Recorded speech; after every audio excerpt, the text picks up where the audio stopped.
Hi friends, welcome back to our channel. ఈరోజు ఈ వీడియోలో డాకు మహారాజు చిత్రం సంబంధించిన 2 రోజుల కలెక్షన్లు అయితే మనం చూద్దాం. So get into the video.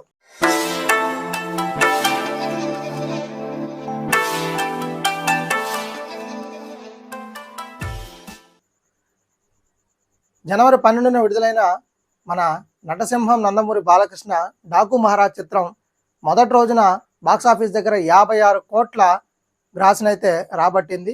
ఇది బాలయ్య కెరీర్లో ఇప్పటి వరకు అత్యధిక ఓపెనింగ్గా ట్రేడ్ వర్గాలు పరిగణించారు. సో ఇప్పుడు 2 రోజుల కలెక్షన్స్ ఎంత వచ్చాయి ఏంటి అనేది ఒకసారి చూస్తే, మొదటి రోజున భారీ ఓపెనింగ్స్తో కొనసాగిన బాలయ్య డాకు మహారాజ్ చిత్రం రెండో రోజులో అడుగుపెట్టి హౌస్ఫుల్ బోర్డులతో family audience, mass audience, class audience అనే తేడా లేకుండా ప్రతి ఒక్కరిని కూడా థియేటర్ల వైపు పరుగులు పెట్టిస్తున్నాడు మన బాలయ్య. సో ఇదిలా ఉండగా రెండో రోజున ఈ చిత్రానికి 18 కోట్ల వసూళ్ళు అయితే వచ్చినట్లు ట్రేడ్ వర్గాలు అయితే చెప్తున్నారు. ఇక 2 రోజులకు కలిపి మన బాలయ్య డాకు మహారాజ్ చిత్రానికి 74 కోట్ల గ్రాస్ అయితే వచ్చినట్లు తెలుస్తోంది.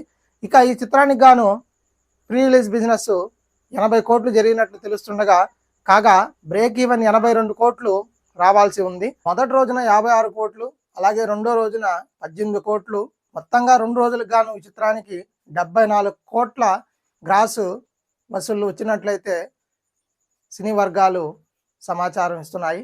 అయితే ఈ చిత్రానికి మూడో రోజు కూడా మంచి రన్ కొనసాగుతున్నట్లయితే తెలుస్తోంది. అలాగే అదనపు థియేటర్లను కూడా యాడ్ చేస్తున్నట్లయితే తెలుస్తోంది. మళ్ళీ మూడో రోజు కలెక్షన్తో మీ ముందుకు వచ్చేస్తాను. Thanks for watching.